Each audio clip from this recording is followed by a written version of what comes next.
kò ní débẹ̀. Ẹ jẹ́ rí pé níbẹ̀rẹ̀ ọdún mo sọ Olúwa sọ fún mi pé ẹ̀sìn àwọn ọba máa dé, báwọn ọba máa ṣẹ̀sìn. In fact gbogbo tá à ń ṣe ní àìtí nìkan. Àìrí nǹkan kan. Àìrí nǹkan rárá àtọ́ ẹni àwọn ọba wa wọ́n ti pànàmọ̀dà. Ọ̀pọ̀lọpọ̀ wọn ò sí lójú ọ̀nà. Tí àwọn ọba tó yẹ ká máa jà bí àṣẹ ní Yorùbá nation. Tó yẹ pé ìwọ jù mí èmi ò jù ọ́, ṣé ìyẹn ló kàn báyìí? Ẹ pé òun là gbájúmọ́ ẹlòmíì gan tó wà ń bẹ̀ báyìí. Wọ́n ti táná fà ṣiṣẹ́. Olú máa mú ọba tí ò ní kájúmọ́ tó yẹ kó gbájúmọ́. Tó fi jẹ́ pé a máa jẹ́ ìròyìn ní gbogbo ìgbà á di content creator. Nítorí wípé kò sí ìtọ́ni, owó náà ló fi débẹ̀, àwọn agbára kan náà ṣáà fi débẹ̀. So Olúwa dẹ̀ sọ fún mi wípé ọdún yìí tó parí, ó sì ní ọba tí ó lọ nílẹ̀ Yorùbá yìí. Ọba. tó ọmọ Yorùbá ẹ mà káàbọ̀ sórí ìkànnì wa, ẹ mà tí ì gbọ́ nǹkan kan. Ẹ káàbọ̀ sórí ètò yín, ètò wa tá a pè ní wákàtí àwọn wòlíì. Lónìí Prophet Tèmítọ́pẹ́ Solomon náà mà ti fọ́gbà yẹn ga. Ẹ wò ó, wọ́n ti tú àṣírí ìdí tí orílẹ̀-èdè Yorùbá tó fi pẹ́ kó tó dé. Àwọn olówó à ń di ọ̀rọ̀ gẹ́gẹ́ bí wọ́n ṣe sọ wípé tó ohun tí Olúwa bá wọn sọ. Lónìí lẹ máa gbọ́ omi tó wà nínú ògò tó ń jẹ́ jíìnì, àwọn wo gan-an ni wọ́n ṣe olùdílọ́wọ́ fún òmìnira orílẹ̀-èdè Yorùbá. Prophet Tèmítọ́pẹ́ sọ̀rọ̀ kí wàá lọ́lọ́run sọ pé òun máa ṣe fún wọn. Ìgbà wo gan-an ni yóò jẹ́, báwo la ṣe rìn, àti wípé ìgbà wo gan-an lórílẹ̀-èdè Yorùbá ọ̀bọ̀ nínú oko ẹrú. Gbogbo ẹ̀ òun lẹ́ẹ̀ máa bá pàdé nínú ìfọ̀rọ̀wérọ̀ yìí. Ẹ láǹfààní àti pẹ̀rọ ìbánisọ̀rọ̀ bàbá yìí, kẹ́ ẹ fọ̀rọ̀ ọ̀rọ̀ dómítorí ọ̀rọ̀, kẹ́ ẹ sì ní kí wọ́n gbàdúrà fún yín. Ẹ fọ̀rọ̀ Ọlọ́run Prophet Tèmítọ́pẹ́, ẹ sì mọ̀ pé rere lolúwa. Ẹ wò, ẹ má jẹ́ ń gbà yín lásìkò mọ́. Àṣírí wọn padà tú. Ọ̀yá ẹ̀ṣọ́ níbẹ̀. Bàbá ẹ sì lè yà sí. Ìlàkẹ́ Ọlọ́run tó wà fún mi. Àmín. Gbogbo àwọn tó ń gbọ́ wa káàkiri gbogbo mẹ́rin àjọyọ̀. Ìlàkẹ́ Ọlọ́run tó wà fún mi. Àmín o. Àmín Ọlọ́run tó fọ́ mi lójú. Àmín. Lórí bẹ́ẹ̀ ni Jésù ló wà. Àmín lórúkọ Jésù. Bàbá gẹ́gẹ́ bí ohun tá a rí kà nínú ìwé mímọ́ wípé àwọn wòlíì ni wọ́n yin ọba láyé àtijọ́. Lóòótọ́ nígbà náà àwọn ọba kan ṣàṣeyọrí, àwọn kan náà sì tún ṣubú. Àmọ́ lásìkò yìí wòlíì ò yan ọba mọ́. Ẹ dákun, kí ló fà á? Àti wípé níbo ni àwọn wòlíì ti ṣubú tó fi di pé wọn ò ní ẹ̀tọ́ láti yan ọba? Then àwọn tá a wá tún yàn náà tún yan ẹlòmíì náà tó jẹ́ pé wòlíì la pè é, tá a wá yàn sórí àpèrè gbà. Ẹni tá a pè ń wòlíì bó bá débẹ̀ yóò lè to òdúró tí ó tùbà tí ó tùṣẹ. Àfi bí ìgbà téèyàn bá túbọ̀ dáwọ́ ọ̀kan rẹ̀ kú ni ọ̀rọ̀ wọn fẹ́ jẹ́ kí ló lè fà á sàn. Ẹ jẹ́ ń bẹ̀rẹ̀ láti fi jẹ́ ti fẹ́ parí ẹ̀. Pé wọ́n yin àwọn ọba ní ewu ní ìdí. Bàbá débẹ̀ Wọ́n dojú ìjọba rú. ojú ìjọba rẹ̀. Mo láìpọ̀rọ̀ tẹ̀ mí, ẹni wòlíì lẹ̀. Okay. Ó túmọ̀ sí pé Ọlọ́run kọ́ ló kù ní ìlú. Ààrẹ lòmí náà jẹ́ pé a máa pè ní ìránṣẹ́ Ọlọ́run. Àti bá máa fi débẹ̀ gbogbo ohun tó ń ṣe ó ṣe lòdì pátápátá. Ó tún jẹ́ pé a fi ara ní àwọn ará àgbègbè. Náà ní bíbélì nínú ìwé mímọ́, wòlíì ló yan ọba, ṣùgbọ́n ní ilẹ̀ Yorùbá ó ní ìlànà tí wọ́n fi yan ọba gẹ́gẹ́ bí ohun tí irú àwa ìgbójúmọ́ àbọ̀ nínú ẹni lóyè. Wọ́n ti kọ́ ọmọ tó bàbá yóò bọ̀ àrọ́bá sí ní Bàbá ìtàn ni. lára wọn tí àwọn gbọ́ wọ́n á béèrè, àwọn traditionalist ni wọ́n á béèrè ìgbà yẹn wọ́n fi nǹkan mọ́kàn wọ́n á béèrè ta ló kàn, ilé yìí ló kàn, ta ló lè jọ báyìí báyìí. Ṣùgbọ́n a rí pé ayé táwọn á sì gbogbo ẹ̀ ti dojú, ó ti di ká mú ọba wá láti Japan, ká mú ọba wá láti Canada. Ẹni tí ò tiẹ̀ mọ ìṣẹ̀ṣe tradition tí wọ́n fi ń yàn wọ́n nígbà yìí á kàn mú wá nítorí wípé a ti wò pé olówó lọ́wọ́ ó ṣe. Ẹ dẹ̀ rí wípé àwọn nǹkan wọ̀nyí gbà tí ò ti sí ìtọ́ni mọ́ òun ló fà. Ohun tí mo fẹ́ sọ ńbẹ̀ ni wípé àwọn ìtọ́ni tí wọ́n fi ń yan ọba gbúdọ̀ padà. Ìsín òkò sí ìtọ́ni mọ́, ohun tó wà bẹ́ẹ̀ ni wípé owó ti lékè. Owó ti lékè. Bẹ́ẹ̀ ẹni tó lówó ni ẹni tó lówó ló lẹ́nu nísìn, ẹni tó lówó ló lè jókòó sórí ìtẹ́ nísìn. Kò ń ṣe wípé bóyá ó kàn ẹ́ ìwọ ni ìdílé yín ló ń jẹ mọ́. Wọ́n á dẹ̀ bá wọn fà ní kóòtù títí ṣùgbọ́n nítorí àwọn nǹkan kan ẹni yẹn ò ní padà débẹ̀. Pàápàá kò ní kàn án gbógun tì. So ẹni tó tún wá lé sí ni pé ẹni tó tún lówó nísìn á tún rìn sí ẹ pé ó ti ń fowó bá ẹni tó kàn gan jà, ló tún fi ti míì náà ní spiritual rẹ̀ ló tún fi dojú ìjà kọ. Kò ní débẹ̀. Ẹ dẹ́ rí i pé níbẹ̀rẹ̀ ọdún mo sọ Olúwa sọ fún mi bẹ́ẹ̀ sí àwọn ọba máa dé, báwọn ọba máa ṣẹ̀ sí. In fact gbogbo tá à ń ṣe ní àìtí rẹ̀. àìrí nǹkan kan. Àìrí nǹkan kan rárá àtọ́ ẹni àwọn ọba wa wọ́n ti pàlànà dà. Ọ̀pọ̀lọpọ̀ wọn ò sí lójú ọ̀nà. Tí àwọn ọba tó yẹ ká máa gbà bí àṣẹ ní Yorùbá nation.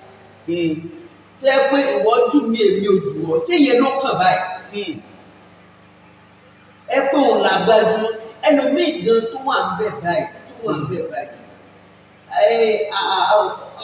Wọ́n ti táná fà ṣìṣe. Olú máa mú ọba tí ò ní kájúmọ́ tó yẹ kó gbájúmọ́. Tó fi jẹ́ pé a máa jẹ́ ìròyìn ní gbogbo ìgbà á di content creator. Nítorí wípé kò sí ìtọ́ni, owó náà ló fi débẹ̀, àwọn agbára kan náà ṣàfi débẹ̀. So Olúwa dẹ̀ sọ fún mi wípé ọdún yìí tó parí ó sì ní ọba tí ó lọ nílẹ̀ Yorùbá yìí. Ọba tí ó pa á lẹ̀.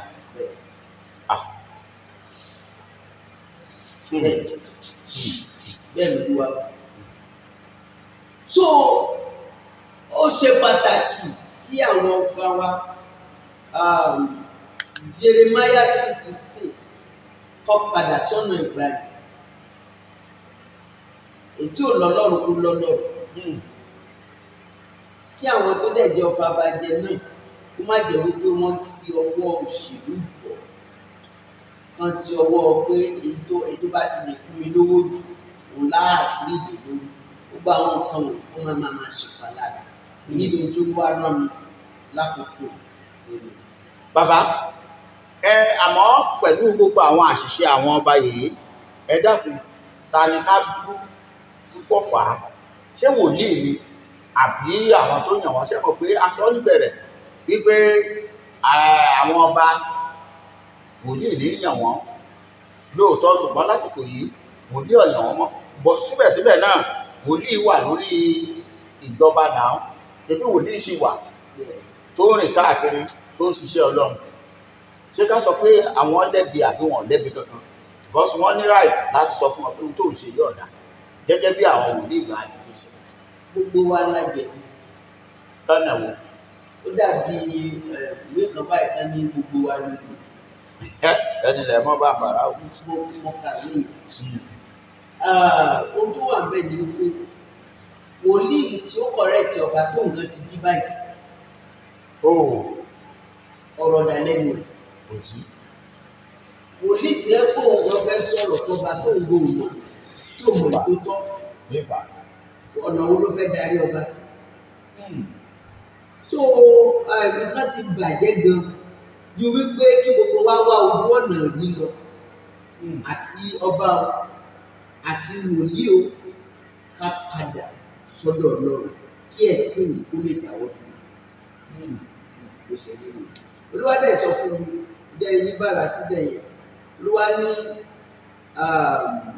ká lọ síbi Isaiah 28 gbogbo ọmọ Ọlọ́run tó fẹ́ tọ́ka verse 7 títí dé ẹsẹ̀ 8. Isaiah 28, 7 to 8. Olúwa ní gbogbo àwọn àbùkù tá à ń rí tó fi ń ka àwọn wòlíì tó fi ń ṣe. Olúwa fi ìran kan, ó ní wòlíì kan láàrin àkókò yìí kò gbúdọ̀ ju máàkì ọdún tó ń bọ̀ lọ. Olúwa ló máa wọ aṣọ ẹ̀sìn táwọn èèyàn dẹ̀ ṣe rẹ́spẹ̀tì ẹ̀ báyìí. Yóò wọṣọ ẹ̀sìn àti àbùkù ńlá. Ìdí ni wípé tẹ bá kà ó ní wọ́n ti mu ọtí wáìnì, wọ́n ti ṣìnà, wọ́n ti kùnà, gbogbo tábìlì kún fún èébì àti ohun ìríra. Isaiah 28. Bẹ́ẹ̀ 7 to 8. Ó ní gbogbo tábìlì kún fún èébì àti ohun ìríra. Kò síbi tó mọ́. Ọ̀pọ̀lọpọ̀ ti di pẹpẹ ti di ibi tó kún fún èébì, ohun ìríra, kò sì síbi tó mọ́.